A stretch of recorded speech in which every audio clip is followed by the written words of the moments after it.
Hello, I'm Johanneke Portielje from Leiden University and medical oncologist, and I'm going to tell you something about aging and cancer. After this presentation, you will be familiar with the epidemiology of cancer, why cancer comes with aging, why treatment of cancer is different in older patients. I'm going to tell something about research methods in older patients with cancer. And I'm going to tell something about methods for age-sensitive cancer treatment. As you all may know, age is the first major risk factor for cancer. And for example, colon cancer is really a disease of the old-aged, as more than half of all patients are aged over 70, and colon cancer is a very regular type of cancer in all of the Western world. When patients age, they collect comorbidities, as we often call it. And as you can see, above the age of 70, most patients have one or more comorbidities. And this is especially the case as several risk factors, such as alcohol, smoking, and obesity, are shared by cancer and cardiovascular diseases. So many cancer patients also have cardiovascular diseases. Due to these other diseases, when you age, competing causes of death increase. And this is a figure of breast cancer patients with, on the x-axis, age, and on the y, the estimation of breast cancer mortality in percentage when you die in the 5 years after a diagnosis of breast cancer.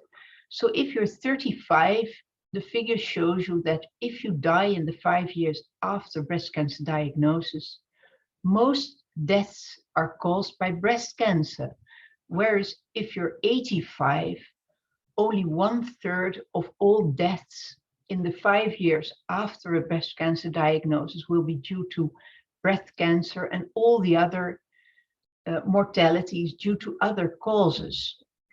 And because of this difference when aging, you can easily understand that when you have a very nice but quite aggressive treatment for breast cancer, if you give it to young people after their breast cancer diagnosis, it may prevent a lot of their mortality. But if you give it to old people, the effect is lesser. And when these treatments increase just a tiny bit the competing causes of death, it may be even a way to decrease your survival.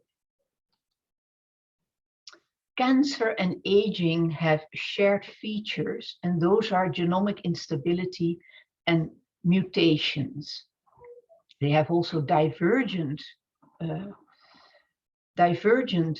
aspects, as aging is often loss of function and fitness caused by the mutations and resulting in apoptosis and senescence. For cancer, the mutations induce gain of function and fitness and increase cell division and energy consumption.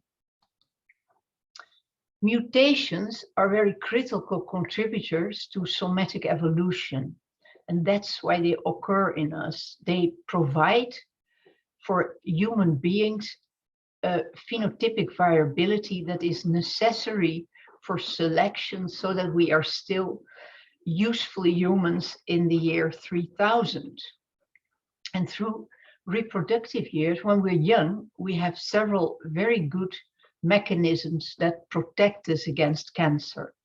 There's DNA repair at the molecular level.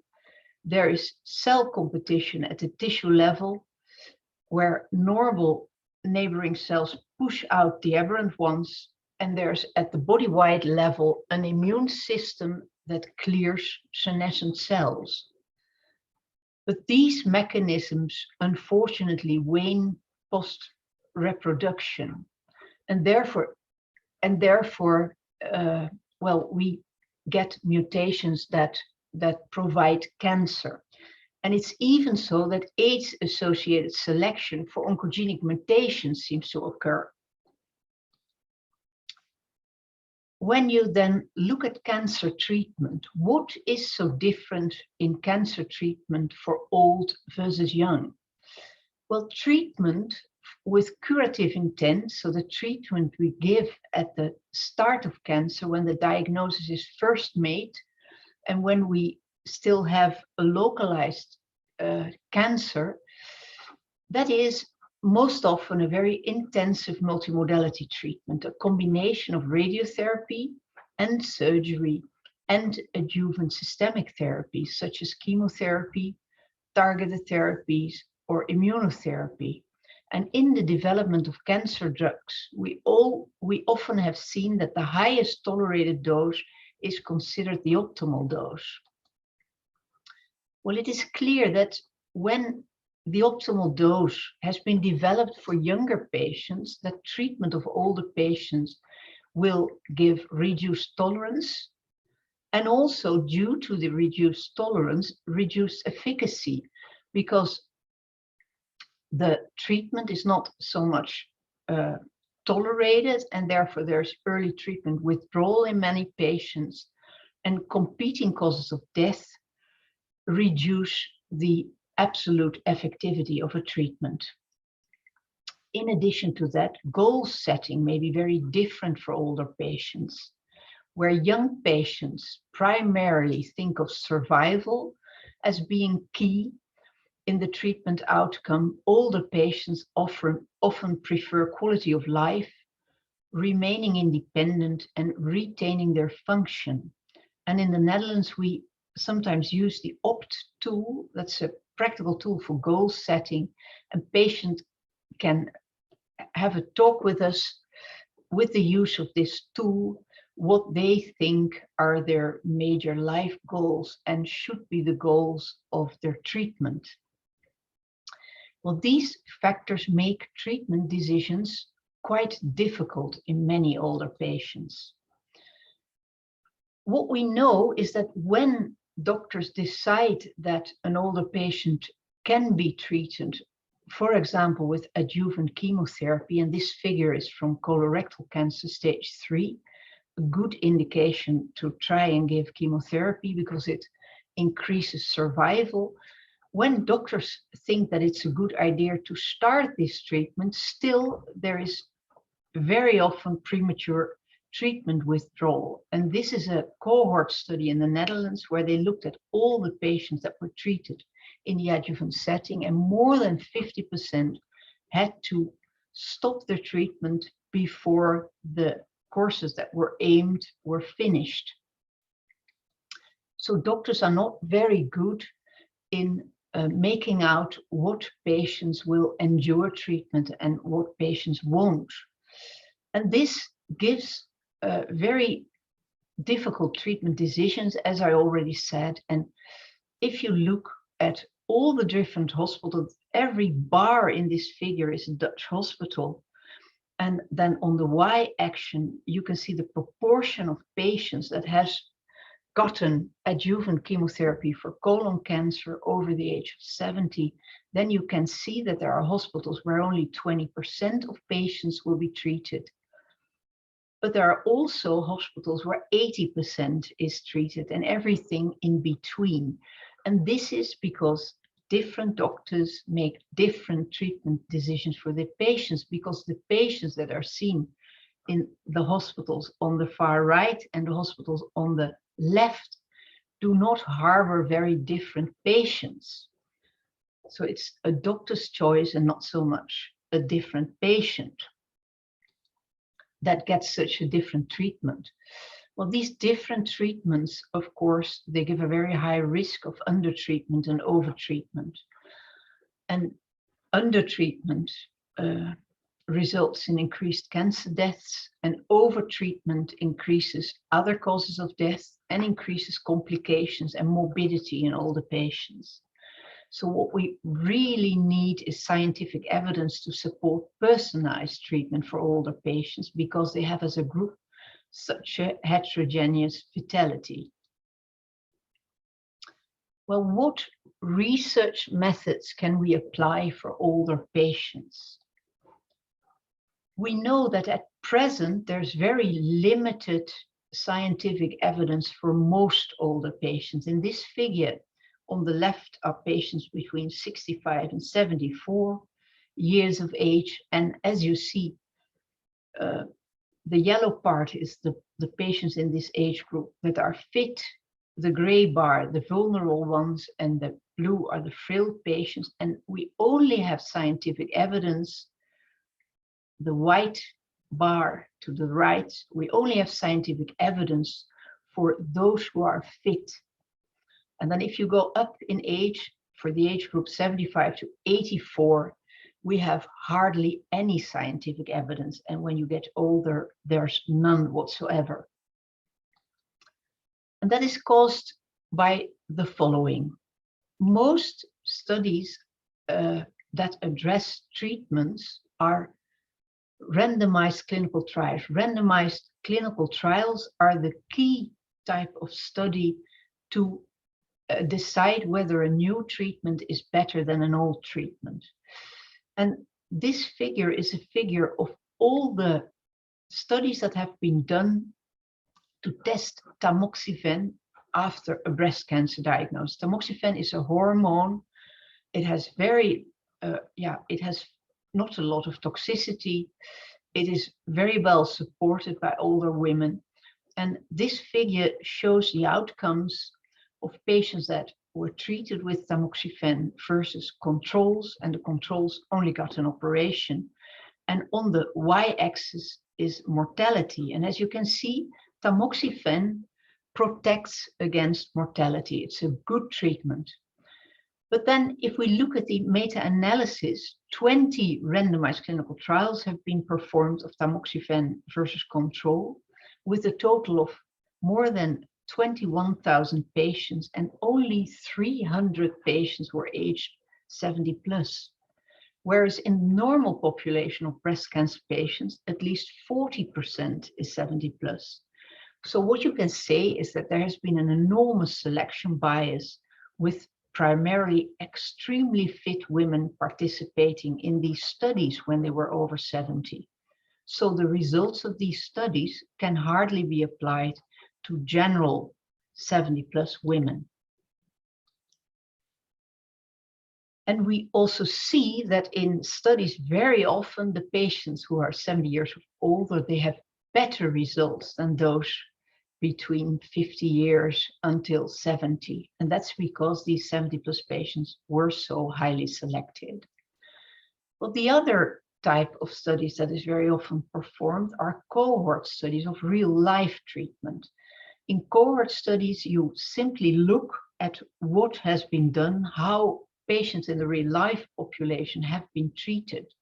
And if you use those studies to compare treatments, that's very tricky. For example, this is a figure where they compared patients with colon cancer over the age of 70, stage 3 colon cancer, and they compared patients that got adjuvant therapy, the yellow line, versus patients that did not get adjuvant chemotherapy, the blue line. And they decided that the yellow line has a better survival, of course, that giving chemotherapy to 70 plus patients increases their survival. But that is not at all a good conclusion, because in this type of study, there's a lot of confounding by indication. Because when you look in the general population in real life studies, you will know that patients who get chemotherapy, they're very often more vital, and those who do not get chemotherapy, perhaps they were about to die of some other disease, or they were extremely frail and couldn't be treated, and therefore had a higher mortality per se, without specifically having a higher colon cancer mortality. So that is a big problem with cohort studies. You cannot compare treatments with it. What we can use cohort studies for is establishing associations between patient characteristics and outcomes. And in a large study of Arti Huria from the USA, she showed that geriatric predictors, falls, mobility problems, low social activity, hearing problems, and instrumental activities of daily living deficits were predictive for toxicity of chemotherapy. So we can use cohort studies to establish associations. In Leiden, we are constructing now such with geriatric as characteristics and comorbidities, we are constructing a prediction tool that really can tell us what overall disease-free survival for individual women is, but also what adverse events they should expect and what their quality of life and independence is after treatment by associating characteristics with outcomes. At present, how do we select the optimal treatment for older women and men? Of course, this is not only a talk about women, but my pictures are very often because we work a lot with breast cancer. Well, what we do is we do a geriatric assessment in all older patients that will be treated for cancer, and we look at function and ability, at disease severity and comorbidity, at mental and psychological issues and cognition, and we look at social support and networks around patients. And we look whether patients, based on these 4 domains, are clearly independent or near dependence, because if you give a very big treatment to someone who is just independent, you risk to lose that independence during the treatment, and you risk that the patient won't recover completely anymore. So what we do if a patient visits us is we assess these geriatric deficits. We also explore the patient's wishes and values. Then we make an estimate of life expectancy based on these features. We discuss well-being and functional health with and without treatment. We explore all alternative treatment options, and then we provide a personalized cancer treatment advice, not only for the oncological treatment team, but also for the patients. And when the patient is going to be treated, we aim to increase patient resilience with aimed geriatric interventions. And from a very large study, the GAP 70+ study in the USA, we know that this approach really works, that people have less toxicity, more upfront dose reductions when they're treated with chemotherapy, that they have a similar survival although we reduce the dose, that there are more age-related communications, and that patients and caregivers are very satisfied with this approach. So let me conclude. Cancer is a disease of old age that shares pathways with normal aging. For the treatment of older patients with cancer, scientific evidence is increasing. Prediction tools relying on geriatric characteristics will become an important aid to choose the right treatment for individual patients. And geriatric assessment-based interventions improve outcomes of cancer treatments. Thank you very much. This is our research group in geriatric oncology. And if you're interested, do send me a mail.